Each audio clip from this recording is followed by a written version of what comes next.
Have you ever woken up to find strangers treating your private property like their personal party palace? What if the self-appointed guardian of neighborhood standards was the one picking your locks and pocketing the cash? And how sweet does it taste when that pearl-clutching hypocrite finally gets dragged into the light for everyone to see?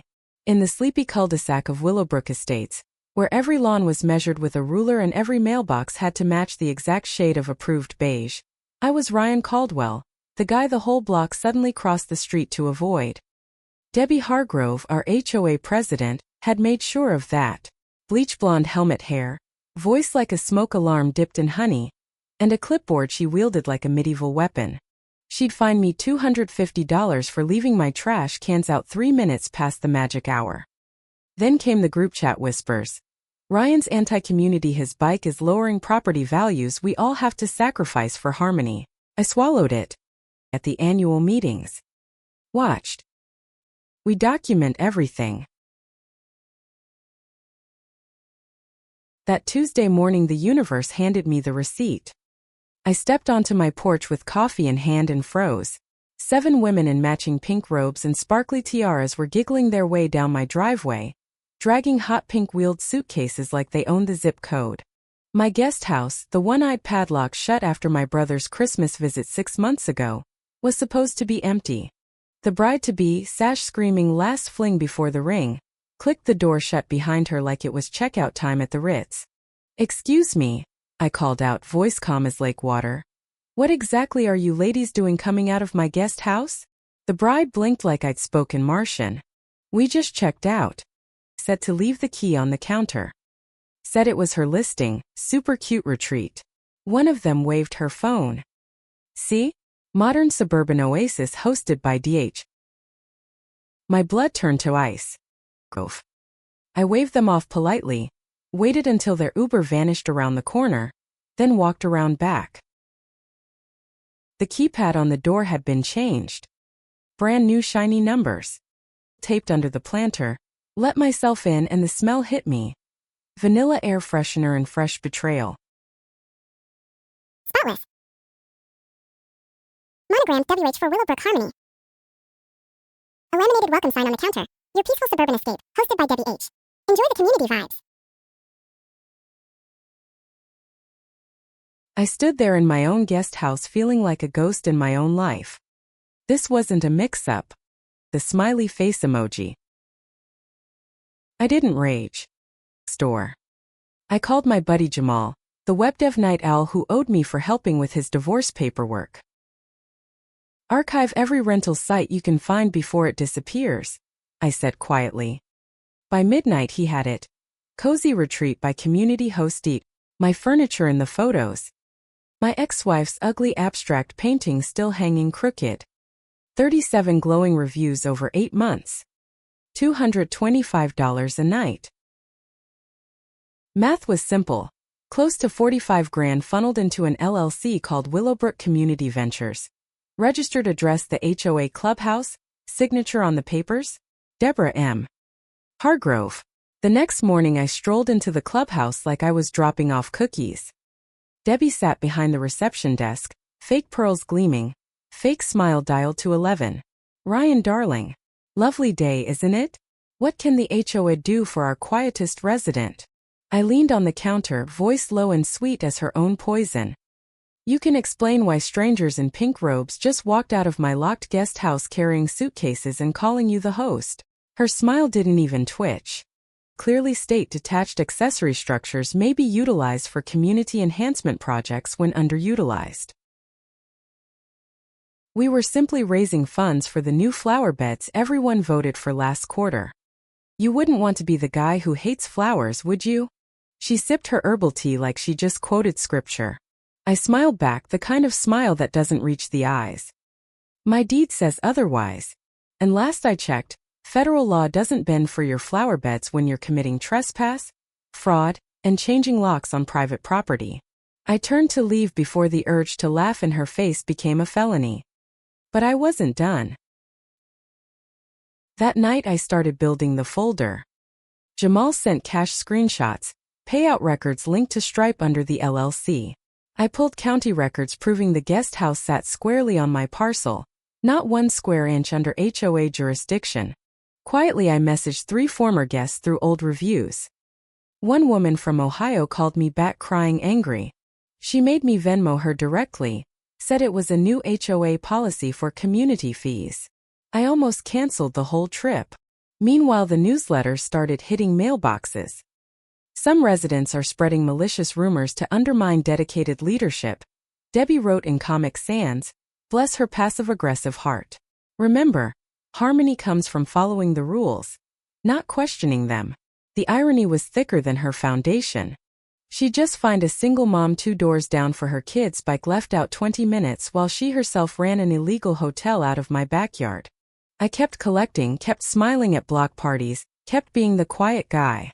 Because the longer she dug her hole, the sweeter the collapse would be. By week 3, the tension in Willowbrook Estates felt like a rubber band stretched across a canyon. Debbie's emails grew unhinged, violation notices for negative energy affecting property values, and disturbing the peace by asking questions. She even tried to fine me again for unsightly curiosity. Neighbors whispered at mailboxes. Some avoided eye contact harder than before. Others started looking at her sideways for the first time. I just kept printing, timestamping, notarizing. My lawyer friend Sarah reviewed the stack over coffee and whistled low. "This is criminal forgery, theft by deception, wire fraud, the works. We're building an airtight case." Keep talking. And talk she did.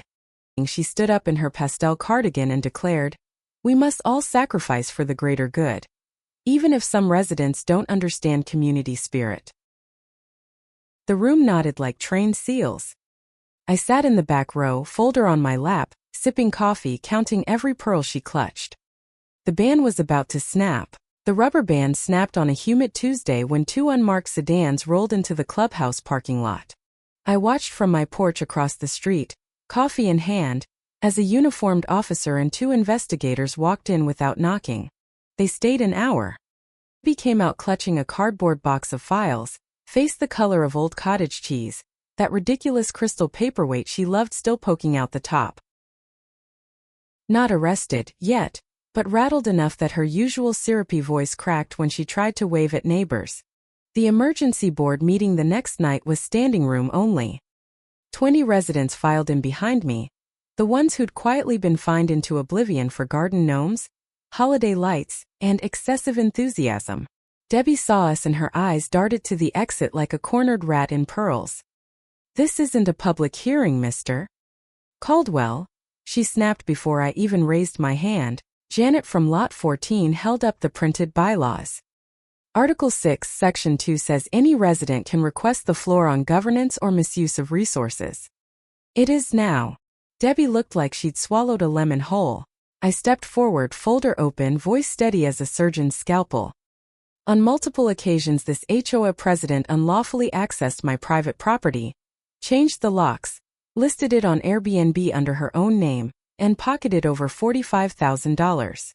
Gasps rippled. I passed out copies, listings, LLC papers, notarized guest statements, certified deed records. We've filed criminal complaints with the city attorney, state real estate commission, and police. The only question is whether this board wants to keep pretending, or actually protect the community it claims to love. Debbie stood, pearls rattling. Of context. That structure was ambiguously zoned and I acted in everyone's best interest. Sarah, who'd slipped in the back, spoke up coolly. "The term you're looking for isn't ambiguously zoned, Ms. Hargrove." Misrepresented. Motion to suspend the president pending investigation. Seconded. 2. Debbie sat down stunned, lipstick smeared, looking suddenly very small without her clipboard thrown. The treasurer resigned 2 days later when we discovered he'd been signing off on fake maintenance invoices that magically matched the exact dates of her Airbnb cleanings. But we weren't finished. Damages, unauthorized use, and a full forensic audit of HOA funds. Turned out Debbie had been collecting cash under the table, guests paying extra fees straight into a locked drawer. The auditor found the handwritten ledger and $4,000 in crisp bills. Detective Alvarez got the warrant the same afternoon. IRS joined the party. fake signatures, tax evasion, federal charges stacked like Jenga blocks. The pre-trial hearing was where the mask finally melted. Debbie showed up in a gray suit 2 sizes too big, public defender beside her, no pearls, no smirk. She pleaded not guilty, but the courtroom heard every glowing Airbnb review read aloud, every guest statement, every forged document. Greg, the ex-treasurer, flipped for a lighter sentence and spilled everything. By sentencing, she got 18 months house arrest, 5 years probation, and orders to repay $90,000 combined. To me and the HOA, she sold her house and slunk out of Willowbrook one rainy afternoon. No goodbye party. The new board, led by retired accountant Joan, rewrote the bylaws faster than Debbie could pack her crystal paperweight. Rotating presidency. Resident Oversight Panel. The HOA shall have zero authority over private property disputes. Those go straight to city code enforcement. They called it the Declawing Act. I joined the revision committee on one condition: every meeting recorded, every vote public. No more secret kingdoms. One evening Joan knocked with the final auditor's report. 12,000 still missing, wired offshore. But new dual sign-off rules and cameras in the office made sure it wouldn't happen again. The neighborhood felt different. Kids played outside. Laughter instead of side-eye. I turned my guest house into an actual guest house again. Biometric locks, 2 cameras, and a no trespassing sign bolted with industrial screws. My sister visited, heard the story, and just shook her head. You turned patience into a superpower. And that's the quiet truth nobody says out loud about these little suburban fiefdoms. Power corrupts, but a patient man with a folder and zero tolerance for pearl-clutching nonsense? He rewrites the whole damn rulebook. Stay calm, document everything, and when the Karen finally slips, make sure the entire block is watching. Justice isn't loud.